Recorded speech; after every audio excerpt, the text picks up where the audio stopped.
రామాయ రామభద్రాయ రామచంద్రాయ వేదసే రఘునాథాయ నాథాయ సీతాయా పతయే నమః. శ్రీరామ రామ రామేతి రమే రామే మనోరమే సహస్రనామ తత్తుల్యం రామనామ వరానని.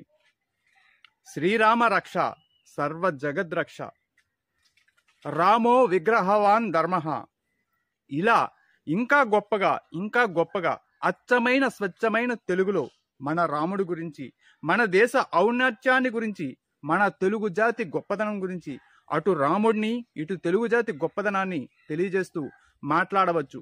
అది సినిమా నటుడికైతే ఇంకా గొప్పగా మాట్లాడవచ్చు.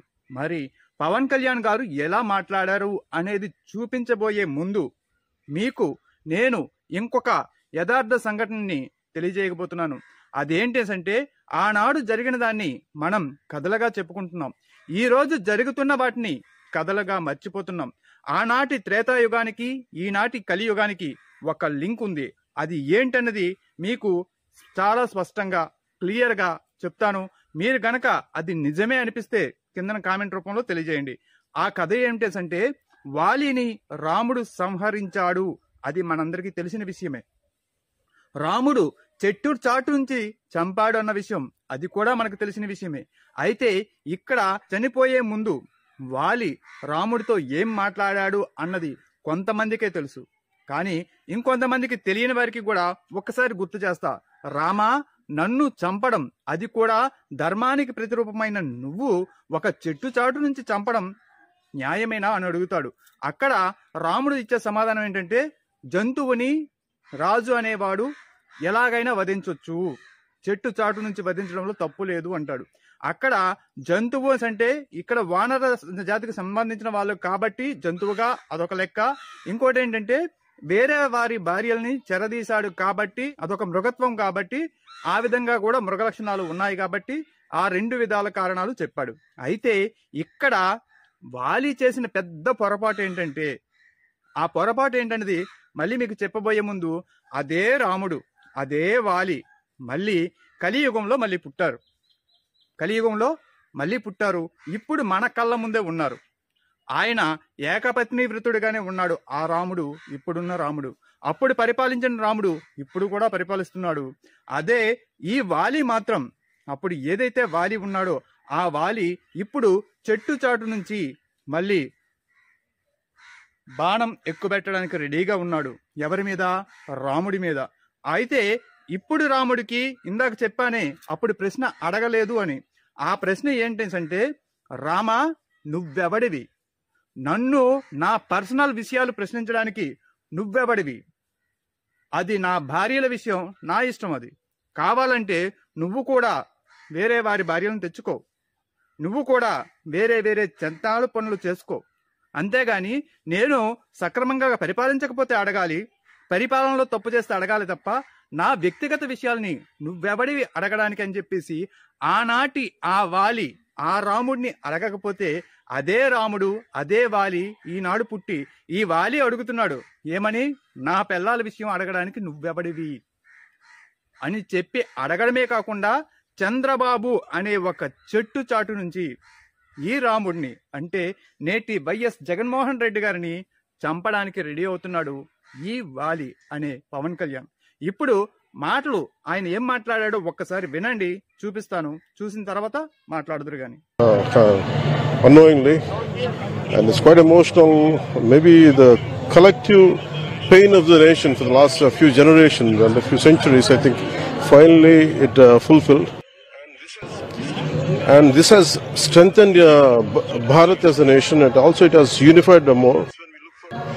And always when we look for Ram or Balaji, we'll go for Tirumala. I think especially from southern part, I'll see we'll come back to Ayodhya now. We'll come back to Ayodhya, and I feel like doing something for Ayodhya. Maybe in coming days I would do something. విన్నారు కదా, ఇది ఏదేదో చెప్పాడు. ఆ ఏం చెప్పాడు అనేది ఇంగ్లీష్లో ఏదేదో తడబడుతూ ఈయనకు వచ్చిన ఇంగ్లీష్లో మాట్లాడుతూ చెప్పాడు. చివరిగా ఒక్కటైతే మాత్రం అనిపించింది ఏంటంటే, ఈ అయోధ్యకి నేను ఏదో ఒకటి చేస్తాను. ఏం చేస్తావు? ఏదో ఒకటి చేస్తాడంట. ఏం చేస్తాడంటే తనకి ఎంతో కొంత తోచినట్టు విరాళం ఇవ్వడం ఏదో చేస్తాడు మహా అయితే. అంతే తప్ప రాముడు ఏకపత్ని వ్రతుడు, ఈయన బహుపత్ని వ్రతుడు. ఆయన సత్యసంధుడు, ఈయన రోజుకి 100 అబద్ధాలు ఆడతాడు. నిన్న ఆడిన మాట ఈ రోజు ఉండదు, ఈ రోజు ఆడిన మాట రేపు ఉండదు. మరి ఏం చేస్తాడు? ఏదో చేస్తాడు. ఈ వీడియో కింద కొన్ని కామెంట్లు వచ్చాయి. ఆ కామెంట్లు చదువుతుంటే నవ్వాకట్ల. అది మీకు కూడా వినిపించాలని అనిపించి చెప్తున్నాను, చూసుకోండి. అక్బర్ ఖాన్ ఏకే అంటుంది. తను చెప్పాడు, హిందీ లేదా తెలుగులో వాగొచ్చు కదా మాస్టారు, ఇన్ని అవస్థలు పడుతున్నారు. దేశ భాష హిందీ, దేశ భాషలందు తెలుగు లెస్స.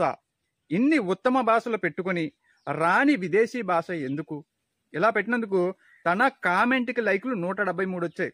వెంకటేష్ కోకటి తను పెట్టిన ఇది కామెంట్ అంటే, ఒరే ఏం మాట్లాడుతున్నావురా, అర్థం కాలేదు అని చెప్పి సటైరికల్ గా పెడితే తనకి కామెంట్కి లైకులు 103 వచ్చాయి. రాము దాడి తోట అని పెట్టాడు, వీడో బేడబ్బాబాయ్ అని పెట్టాడు, తనకి కూడా అంతే.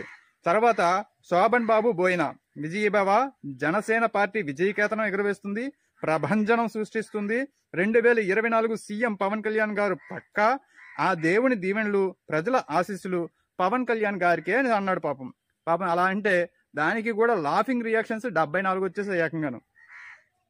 హిందీ ఇంగ్లీషు రాకపోతే స్పష్టంగా తెలుగు మాట్లాడొచ్చు కదరా, ఆపురా బాబు నువ్వు నీ వేషాలని చెప్పేసి జమ్మానా జేమ్స్ అనే అతను పెట్టాడు. తర్వాత పరమానందం బుగ్గే తనేం పెట్టాడంటే, వీడికి ఇంగ్లీష్ రాదు, బిల్డప్ ఎక్కువ, అది కూడా కామెంట్. తర్వాత పోలం రఘురామరెడ్డి, పీత కష్టాలు పీతవి, పీకే కష్టాలు పీకేవి. ఇది కూడా మొత్తం 37 లైకులు వచ్చేదానికి. అయోధ్యలో పుట్టాడు ఈ రోజు అని చెప్పి పోలవరపు సతీష్ కుమార్ పెట్టారు. అంటే ఎక్కడికి వెళ్ళినా సరే, ఎక్కడ చూసినా సరే నేను ఇక్కడే పుట్టాను, ఈ పరిసర ప్రాంతాల్లోనే పెరిగానని చెప్పేసి పవన్ కళ్యాణ్ అనడాన్ని ఈయన ఎద్దేవా చేశాడు.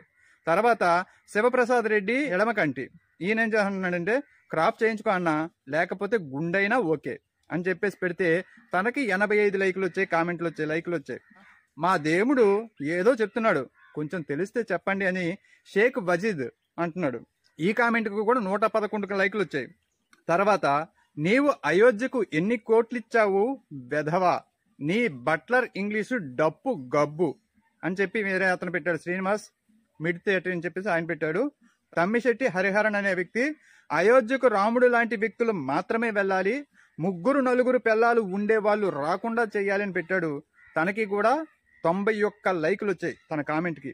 తర్వాత లేడీస్ మేడం గారు సుశీల గుత్తుల అని చెప్పేసి ఆమె పెట్టారు, ఏంటో ఒక భక్తి భావన లేదు, నువ్వు నీ చింపిరి జుట్టు ఏదో ఒక భాషలో తగలడు, అర్థం కావడం లేదు, ఏం మాట్లాడుతున్నావు అని ఒక లేడీ అయినా సరే ధైర్యంగా పెట్టారు కామెంట్. నేను కూడా ఒక కామెంట్ పెట్టాను, అదేంటంటే, నువ్వు నీ దత్త తండ్రి కనీసం అక్కడికి వెళ్ళాకైనా బొట్టు ధరించండ్రా సామి, అయోధ్యలో ముండమోపి మొహాలేసుకుని మా పరువు తీయకండి అని నేనే కామెంట్ పెట్టాను. మరి మీరు కూడా మీ అభిప్రాయాన్ని కామెంట్ రూపంలో తెలియజేయండి. ఈ వీడియో కనుక నచ్చితే తప్పనిసరిగా లైక్ చేయండి, మీ అభిప్రాయాన్ని కామెంట్ రూపంలో తెలియజేయండి, వీలైనంత ఎక్కువ మందికి షేర్ చేయండి. మరిన్ని మంచి వీడియోలతో నేను ముందుకు రావాలి అంటే కనుక మీరు మన ఛానల్ని సబ్స్క్రైబ్ చేసుకోండి. సబ్స్క్రైబ్ చేసుకుని నన్ను ప్రోత్సహిస్తే మరిన్ని మంచి వీడియోలతో మీ ముందుకు వస్తాను. Thank you so much. నేను ఎప్పటికీ మీ నాగేష్ గంగుల. జై శ్రీరామ్.